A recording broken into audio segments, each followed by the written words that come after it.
Let's try again. There we go. Okay. Um, but please, like this is meant to be helpful for you also. If there are questions as we're going through the slide, it is not meant to be a formal presentation. Please know you can come off mute or drop questions in the chat. Happy to address them as they come up. So real quick, screen share. Hopefully all of you are seeing this glorious PowerPoint presentation. So just kind of setting the stage here, because I think a lot of times nationally with media and even with, college campuses, there's a lot of push to do the FAFSA, but then it's not always a lot of like the why of why is this document getting so much attention? Why is it so important? And one thing that our office spends a lot of time on in the Division of Academic Resources, Research and Student Affairs is really thinking about how college access is operating in Montana, and how we are communicating the needs to the state, and why we believe like having college pathways or any post-secondary pathways after high school are really valuable to high school students and Montana's high school students. So this slide is just showing, based on the Georgetown Center's outcomes of essentially what sorts of credentials will be needed in Montana as our labor force and our economy grows and expands over time. And you can see here sort of what they're suggesting, the amount of percentage of essentially jobs in Montana that will require some form of a credential after high school throughout the year of 2030, as well as the average wage earnings for folks from high school through bachelor's degrees. I'm sure everybody probably on this call recognizes the value of college. We see that pretty consistently in survey results across Montana. But I think the biggest concern is that college is expensive and families have a lot of questions about how they're able to pay for it. I won't read all of this. You guys can look at that. But ultimately, we are always really interested in how we are answering the accessibility and the affordability question together here at the Commissioner's Office. We know people find a lot of value in higher education, but we also know that a lot of people were sensing that college is expensive and they're not sure of the multitude of ways to pay for it, and how can we make that clearer as part of the process. So really our biggest sort of suggestion to everyone is usually starting with the FAFSA, which is why today is so great. The FAFSA in Montana, and I'll talk a little bit about this in just a couple of minutes, is our best resource to help students pay for any post-secondary education in the state of Montana. And the hardest part is that we know that we're leaving a lot of money on the table. Last year, Montana left about $9 million on the table of unspent FAFSA Pell dollars. And we just want to make sure everybody knows what's available to them and has access to that information. So we'll do a quick overview. My goal is to try to answer some of these questions this morning about why this document is a really critical piece. But then also to where do you go for questions if your parent has a question, or what happens after I submit it? Where do I go to find out more information? Those kinds of things are what I'm going to that's my goal of answering in the next couple of minutes. Everybody is probably aware of what the FAFSA is. Like many things in higher education, it is an acronym. We have so many acronyms, but it is the free application for federal student aid. I bold free there. That's a really important part. It is a free document to complete. There are like many things out on the internet, scams and such, that will have you pay to complete the FAFSA, or people who are offering to do it for you. Just know it's a free document. It's meant to be that way. If someone's charging you, you might have gotten to the wrong site. It is a federal document. I think that's what's so sort of powerful about the FAFSA, is that you might be a Montana student, but you're thinking about going to a school out of state or here in the state, or maybe you're thinking about going to a tribal college or Carroll College here in Helena. This is a document for all colleges across the United States, and it's still one single entry point. The document is now completed by both a student and what they call a contributor. We'll go over that just in a little bit, but there are sort of two-step process now with the new Better FAFSA. You may have heard about that document last year. It was in its initial rollout, which was a little bumpy, but was really meant to do the three things that you see at the bottom of the screen. A simple and shorter form. We have heard anecdotally from students that they've gotten the FAFSA done last year and this year in under 15 minutes, which compared to years past is pretty amazing. It is meant to increase aid amounts. So thinking about Pell Grants, having that be a larger percentage of students' total costs to enter college, and it's meant to increase eligibility. So to have more students be eligible for, in particular, grants through the process. If you are a senior in the room, the FAFSA is open. It opened in December. Our campuses are reporting that the receipt of those forms is going really smoothly this year. I would encourage you to start the process if you haven't yet. But you can apply at any time. And I think we're going to go over a myth slide in a little bit, but this is often a myth like, oh, I missed the FAFSA window. If you are going, whether that is your first day of college or months in advance, you can still complete it and it can be applied towards your student account. So here's sort of the main ways that students and families are able to pay for college. Parent support, savings, loans, financial aid grants. And these four require that you complete the FAFSA in order to be eligible. So federal student loans, if you think you're going to need a loan to help pay for college, you have to complete the FAFSA.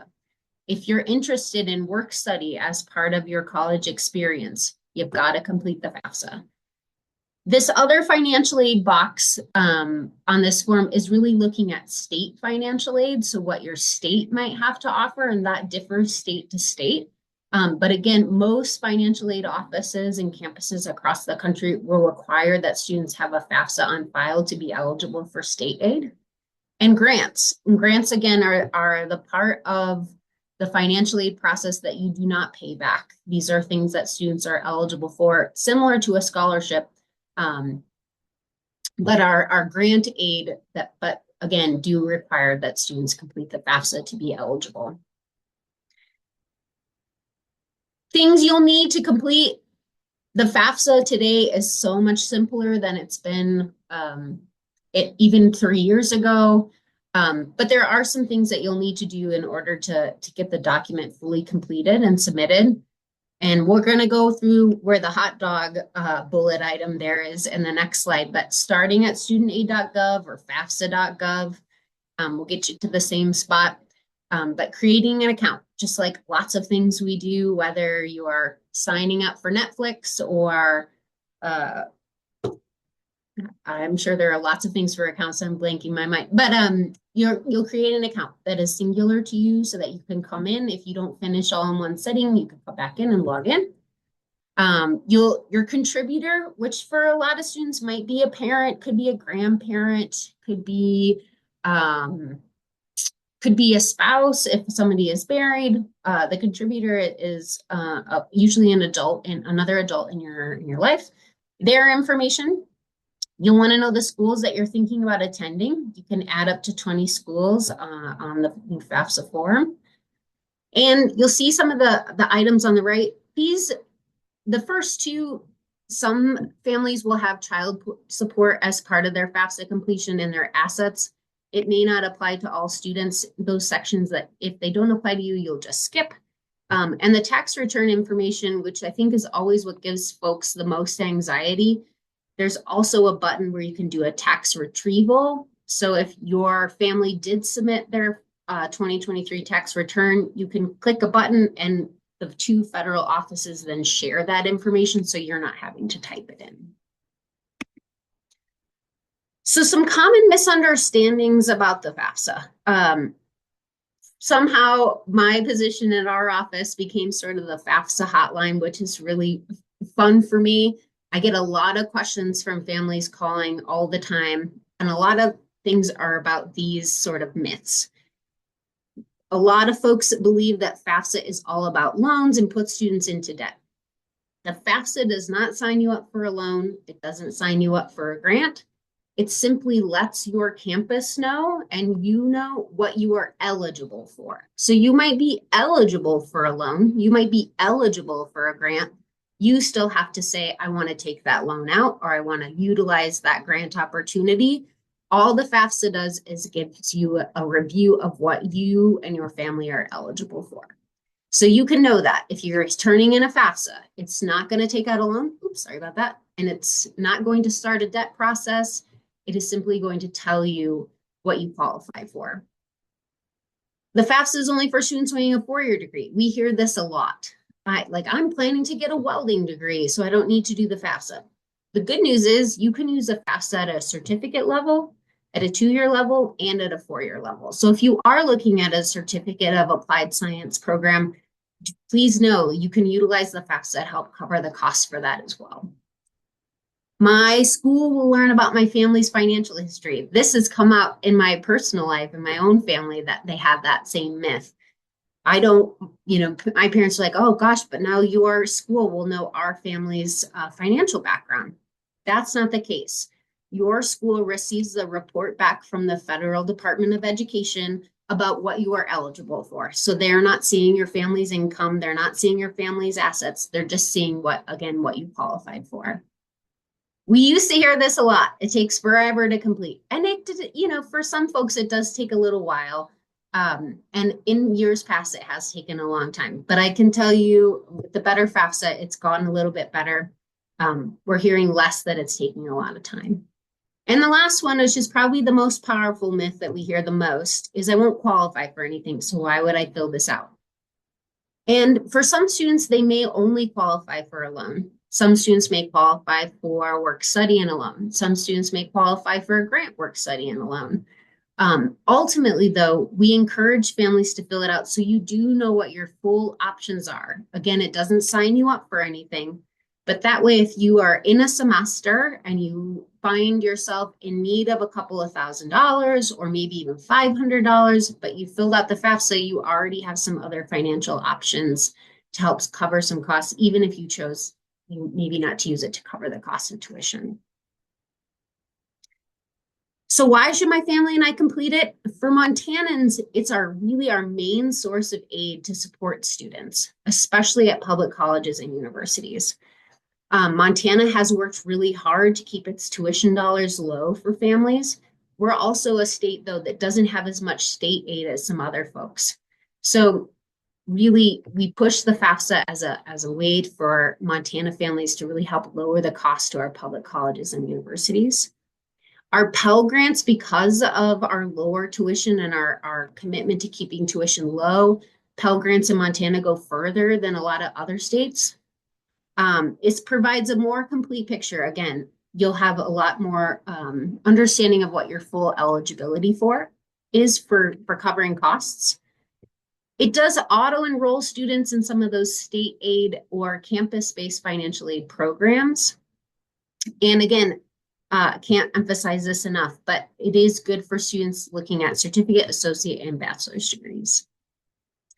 So getting started, again, FAFSA.gov, never pay. You can see the little red circle that always puts this on on the federal pages. It's an official site of the US government. And if you're just starting for the first time, you're going to log in to start, just like anything else. And I have this little circle down here with the owl, and that is their chat function, which they've really been perfecting at the department. So if you have questions or you just want to talk to somebody about, I'm getting started, how long should this take? What are the documents again I might need, etc. You can utilize the chat function. And when you get to the login page, so if you're here and you're logging in to start and you've never created an account, you're going to create an account. And the one thing that is, well, maybe not the one thing, but one thing to keep in mind is that you're going to create a FSA ID here, which is a fancy name for a login name, and a password. But to get back into the system, should you need to change anything, you have to remember that FSA ID, just like any other username and password, and make sure that you don't lose that. Keep it in a safe place. Probably the most challenging questions we get from a lot of high school guidance counselors is, I have a student that's lost their FSA ID. What do we do? And because of the privacy and security around these documents with folks' financial information, is it can take a little bit of time to get your FSA ID back from the Department of Education. So try to hang on to it. It's not like if you lose your username to another online service that they'll ping you right away. This can take a day or two sometimes to get your ID back. So where do you go if you need assistance? Like I put in this first bullet, a lot of families and students have questions around this document. It's totally normal, completely okay. You shouldn't feel odd about that. It's why we have financial aid offices. It's why our office exists. Please know, like, if you are struggling or have questions, just reach out. High school guidance counselors are amazing, incredible folks that have a lot of great knowledge around these tools. You can reach out to them. You can talk to the Department of Education. They now do call, chats, and emails. They're working really hard to be as responsive as possible. Our campus financial aid offices, I've linked this here. This directory has all of the campuses across the state of Montana, whether they're private or public institutions, so that you can get connected to the campus you think you might attend. Or you can call our office. Our info is there. You'll probably be connected to me, and I'm happy to help you walk through the document or answer any questions that you might have about it.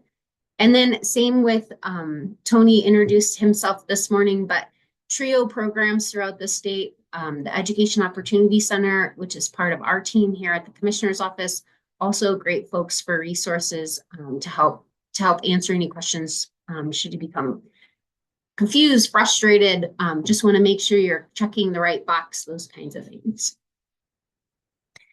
So what happens once you submit a FAFSA? A lot of times I feel like in college, we tell students just like, do it, do it, do it. Complete your application, complete your FAFSA.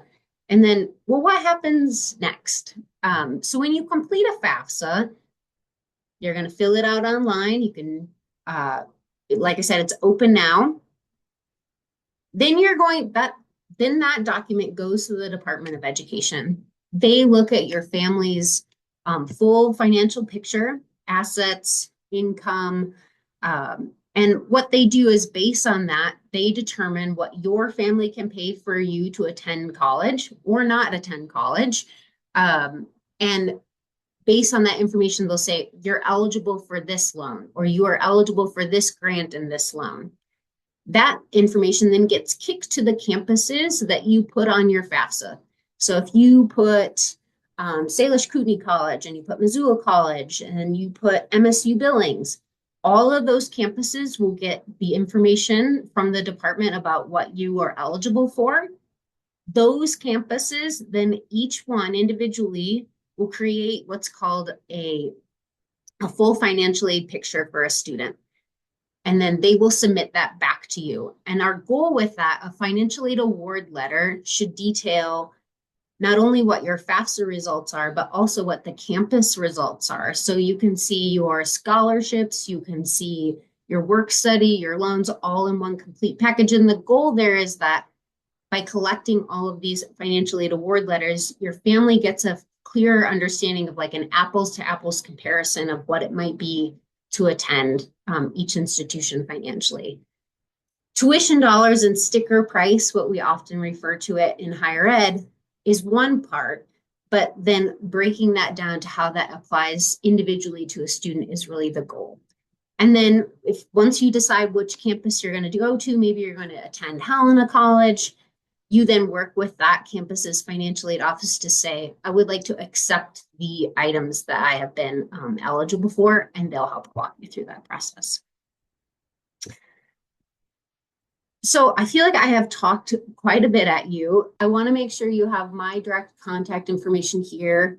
And truly, like it says, our office is meant to be a place of support and resources. If you have questions, please know you can reach out. If your family has questions, please know they may reach out. That's what we are here for. I'm going to stop sharing and see if there are any questions or comments or items that you might want more information on.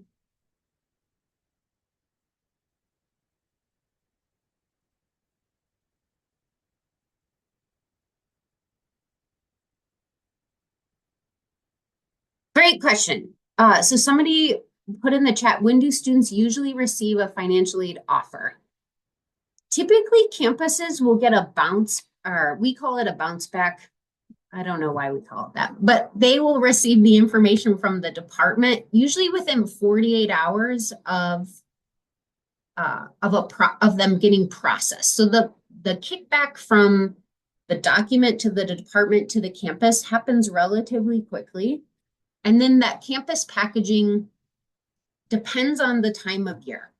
So if you are applying for financial aid towards the end of spring semester, you may get an award letter back quicker. However, if you're doing it now, there's some scholarship deadlines that come us on the campus side. But typically, students can expect to hear a financial aid award letter back within 2 weeks from their campus. Now, the tricky part in some ways here is how students receive that award letter. Some campuses have you go in and maybe you'll create a student account and it's placed there. Some campuses will still mail award letters, so it'll come to the mailbox or the post office box that you place on file. Some will do a little bit of both. But if you are wondering about where your aid offer is, don't hesitate to either pick up the phone or email. You can call this office and we'll make sure you get connected to the exact person, or you can call that campus office directly to see, and they can usually give you a report of a status update of where your financial aid offer is. It's a good question.